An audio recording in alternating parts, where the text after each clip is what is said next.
Assalamualaikum warahmatullahi wabarakatuh. Balik lagi dengan saya Anissa Setianingsih. Hai. Oke, di kesempatan kali ini saya ingin membahas tentang konsep dasar algoritma pemrograman. Nah, kalian udah ada yang tahu belum sih apa itu algoritma pemrograman? Oke, kalau belum ada yang tahu, algoritma pemrograman adalah suatu rangkaian atau langkah-langkah yang disusun secara logis dan sistematis untuk menyelesaikan suatu masalah atau tugas tertentu. Nah, konsep algoritma pemrograman ini juga biasanya sering kita terapkan di kehidupan sehari-hari. Contohnya yaitu seperti membuat kue. Tentu untuk membuat kue itu kita harus mengikuti langkah-langkah atau step by stepnya untuk menghasilkan kue yang baik atau kue yang enak, ya kan? Nah, bedanya kalau di komputer atau di dalam dunia pemrograman, algoritma ini yaitu nantinya akan diterjemahkan ke dalam kode program yang dapat dimengerti oleh komputer. Oke, selanjutnya yaitu kita akan membahas tentang fungsi algoritma. Fungsi algoritma yaitu yang secara umum yaitu ada tiga. Yang pertama yaitu memecahkan masalah.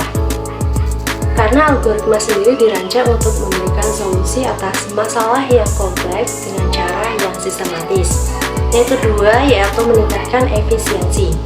Algoritma yang baik akan mengoptimalkan penggunaan sumber daya komputer seperti waktu dan memori.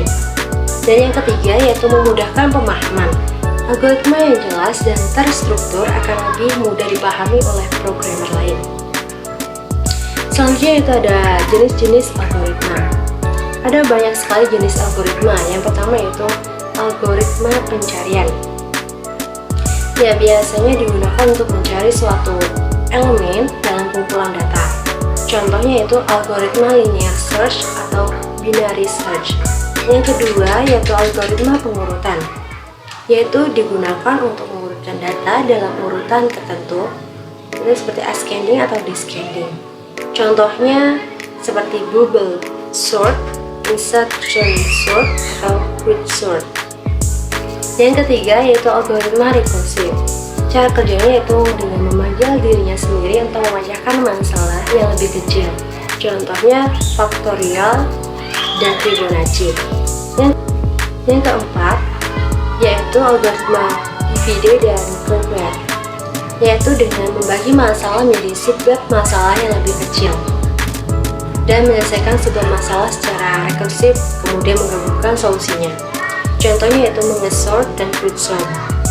Yang kelima yaitu algoritma greedy,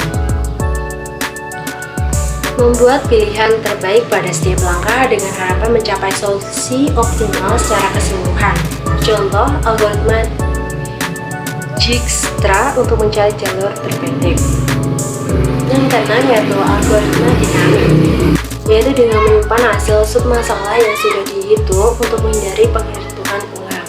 Contoh itu algoritma edit distance dan mengukur kemiripan antara dua step. Nah, berikutnya itu cara membuat algoritma. Yang pertama yaitu harus memahami masalah, yaitu tentukan input, output, dan kendala dari masalah yang ingin diselesaikan. Langkah yang kedua yaitu merancang langkah-langkah. Nah, di sini itu kita membuat langkah-langkah logis yang jelas dan terstruktur untuk mencapai solusi. Yang ketiga, menguji algoritma. Jalankan algoritma dengan berbagai input untuk memastikan hasil yang benar dan efisien. Yang keempat yaitu mengimplementasikan ke dalam kode, yaitu dengan menerjemahkan algoritma ke dalam bahasa pemrograman yang dipilih. Nah, contoh sederhana dari algoritma yaitu algoritma penjumlahan. Masalahnya yaitu menjumlahkan dua bilangan dan kita membutuhkan input yaitu dua bilangan bulat, dan untuk outputnya kita hitung mengharapkan hasil dari penjumlahan tersebut. Nah, algoritma penyelesaiannya yaitu langkah yang pertama atau tahapan yang pertama yaitu mulai, yang kedua itu baca dua bilangan bulat misalnya A dan B, yang ketiga yaitu hitung hasil penjumlahan dari A ditambah B, yang keempat yaitu menampilkan hasil, dan kelima itu selesai. Nah, Kenapa sih penting banget mempelajari algoritma? Nah, memahami algoritma adalah fondasi bagi setiap programmer. Dengan menguasai algoritma, kita akan dapat menulis kode yang lebih efisien, memecahkan masalah yang lebih kompleks, dan meningkatkan kemampuan berpikir logis. Oke, sekian pembahasan dari saya. Kurang dan lebihnya saya mohon maaf. Wassalamualaikum warahmatullahi wabarakatuh.